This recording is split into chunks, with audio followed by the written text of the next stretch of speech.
آزمائش کب سزا بن جاتی ہے؟ یہ ایک گہرا اور روحانی سوال ہے۔ آئیے اس کو دین اسلام کی روشنی میں سمجھتے ہیں۔ آزمائش کیا ہے؟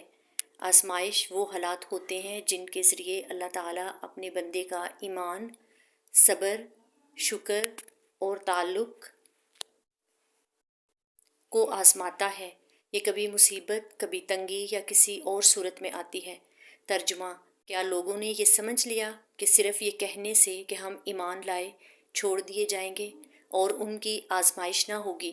جب انسان مسلسل گناہ کرے، توبہ نہ کرے، حق کو نظر انداز کرے تو بعض اوقات وہی آزمائش سزا میں بدل جاتی ہے۔ علامات کہ آزمائش سزا بن چکی ہے۔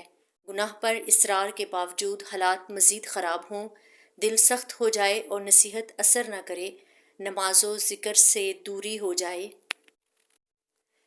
شکایت و مایوسی زبان پر چھا جائے، اللہ تعالیٰ سے تعلق کمزور ہو جائے، توبہ نہ کی جائے، تو اس صورت میں ہمیں کیا کرنا چاہیے؟ خود کا محاسبہ کریں، کہاں غلطی ہو رہی ہے۔ سچے دل سے توبہ کریں، اللہ کی رحمت بہت وسیع ہے۔ صبر، شکر اور دعا سے کام لیں، قرآن و سنت کی طرف رجوع کریں۔ نیک اعمال میں اضافہ کریں، خاص طور پر صدقہ کریں اور معافی مانگیں، اور جو مصیبت تمہیں اللہ کی طرف سے پہنچتی ہے وہ تمہارے اپنے ہاتھوں کے کیے کا نتیجہ ہے، اور اللہ تعالیٰ بہت سی باتوں کو معاف بھی فرما دیتا ہے۔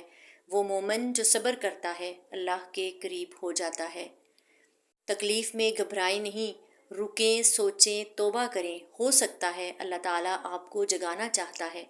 آزمائش رحمت بھی بن جاتی ہے، بس دل اللہ کے ساتھ جوڑ لیں۔